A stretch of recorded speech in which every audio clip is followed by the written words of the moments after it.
There was a time when dinner wasn't a choice, it was a calculation. In the early 1920s, in the flickering, fragile world of Germany's Weimar Republic, money could lose half its value between the morning market and the evening meal.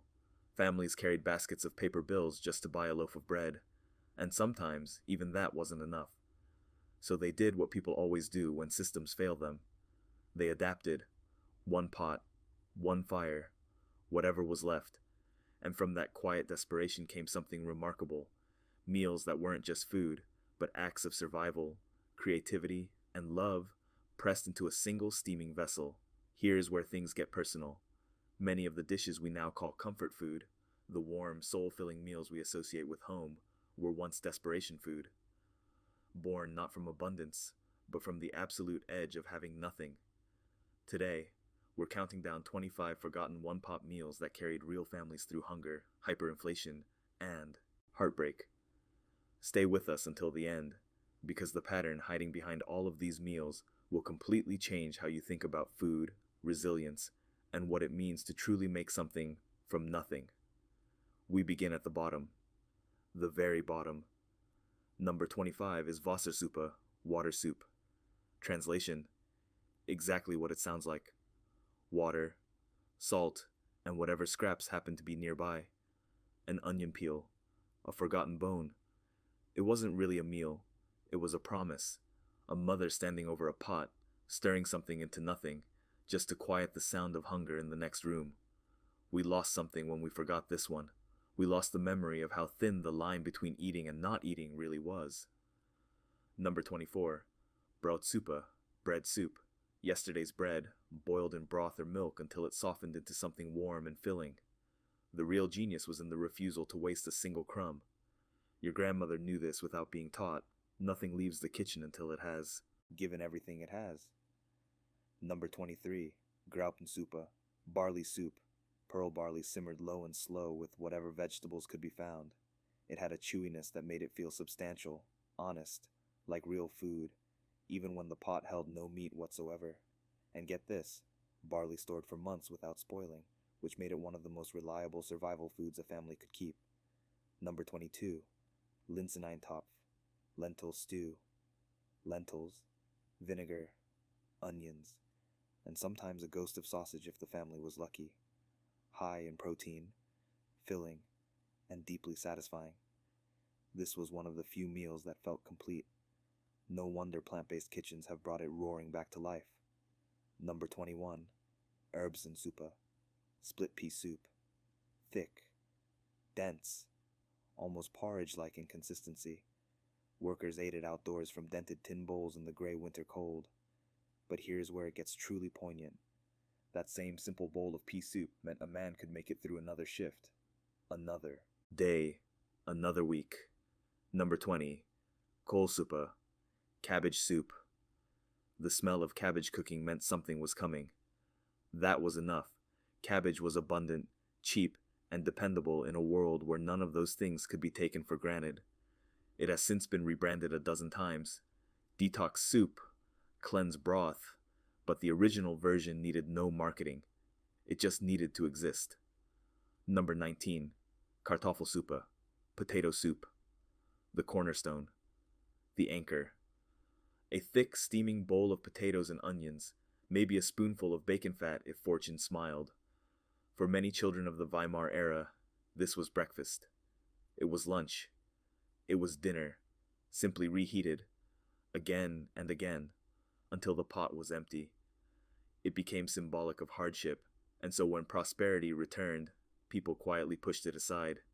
Now, upscale restaurants serve it as rustic comfort food and charge handsomely for the privilege. Here is where things get personal. These weren't recipes the way we understand recipes today. There were no measurements written in careful handwriting. No dog-eared cookbooks passed between neighbors. These were decisions made under pressure, in real time, by real people who had no margin for error. Every ingredient had a job. Stretch the meal, fill the stomach, buy another day. And the biggest myth we carry about that era is that people simply ate simple food. No. They engineered survival with the precision of architects, balancing calories, cost, and nourishment without ever using those words. Could you feed your family today using only what's already in your kitchen? Think about that honestly. If this kind of forgotten history matters to you, hit like. It tells the algorithm to keep these stories alive, and that's the only way they survive. Number 18. Stek Rubenintopf, turnip stew. A root vegetable stew that carried an entire nation through the brutal turnip winter of 1916 and 17. People joked grimly that they dreamed of turnips.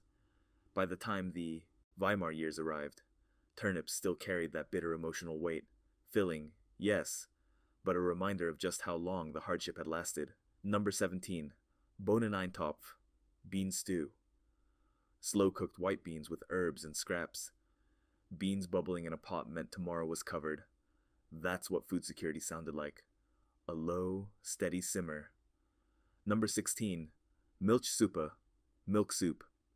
Bread and milk, warmed together, sometimes with a pinch of sugar. A soft meal for small children in a harsh world. The real genius was its gentleness, comfort food before anyone had coined the phrase. Number 15. Brennsuppe, burnt flour soup. Flour browned in a pan, then stretched into broth with water or a scrape of fat. This was the meal you made when the pantry was almost entirely bare, and supper still had to happen. The smell of browning flour, nutty, warm, faintly caramel, must have been the most hopeful smell in the world under those circumstances. Number 14. Knochenbrühe, bone broth. Bones dropped into water and simmered for hours, sometimes an entire day, until every last trace of nutrition had been coaxed free. Nothing was wasted, not even the bones. And get this, the wellness industry now sells this in glass bottles for $4 a serving. Your great-grandfather made it from scraps and called it Tuesday. Number 13. Hafergrütze Suppe, oat soup. Somewhere between a porridge and a broth, this oat-based soup blurred the line between categories in ways that didn't matter when you were hungry. Cheap, filling, requiring almost no preparation. It has since retreated entirely into breakfast culture, leaving its survival history behind. Number 12. Sauerkraut Eintopf. Fermented cabbage cooked down into a tangy, sour stew with potatoes. Fermentation was preservation, a way of making food last through winters when nothing fresh was available. We lost something when convenience foods made fermentation feel unnecessary. We lost a whole relationship with time and patience in the kitchen. Number 11.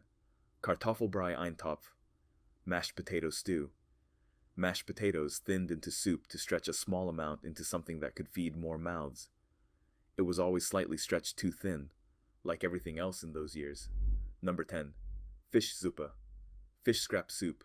Heads, bones, and tails boiled into rich, honest broth.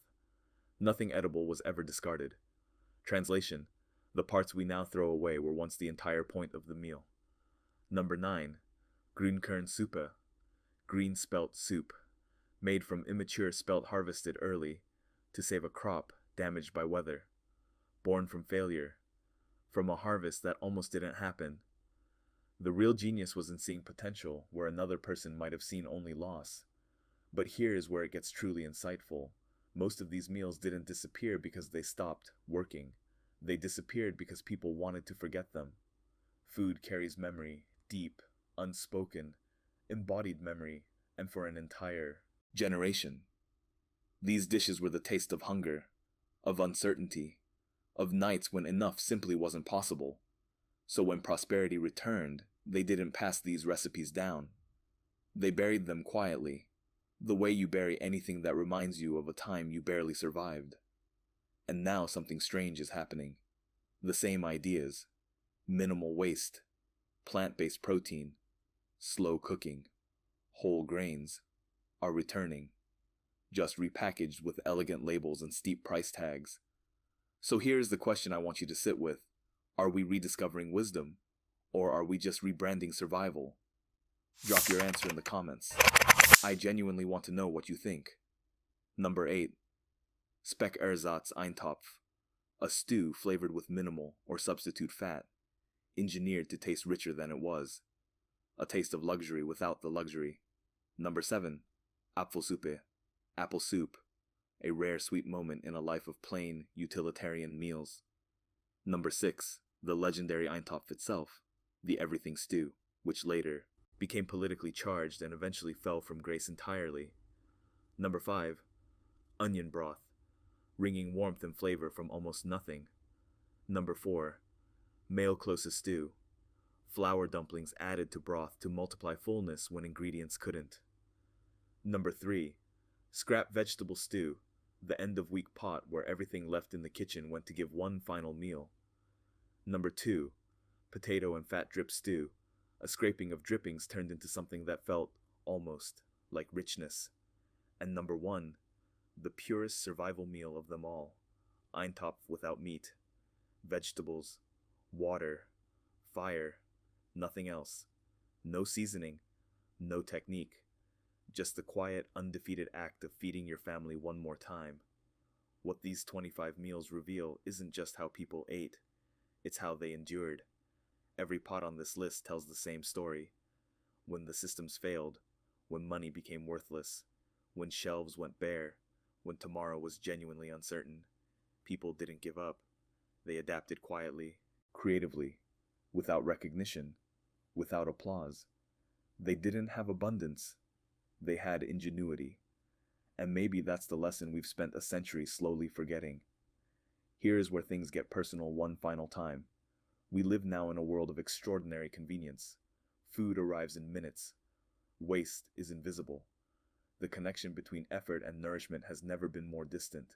And in gaining all of that ease, we lost something. A kind of knowledge that lived in the hands, in the patience, in the willingness to make something real from almost nothing at all. Your grandmother knew this without being told, that a pot of something warm, however humble, was never just food. It was proof that you were still here, still trying, still feeding the people you loved with whatever the day had left you. These weren't poor man's meals. They were proof, quiet, steaming, unremarkable proof, that even in the hardest moments, people found a way to keep going. If these forgotten stories matter to you, subscribe. Share this with someone who loves history, who loves food, who still believes that the old ways of doing things carry wisdom worth keeping. We'll keep bringing these memories back, one story at a time.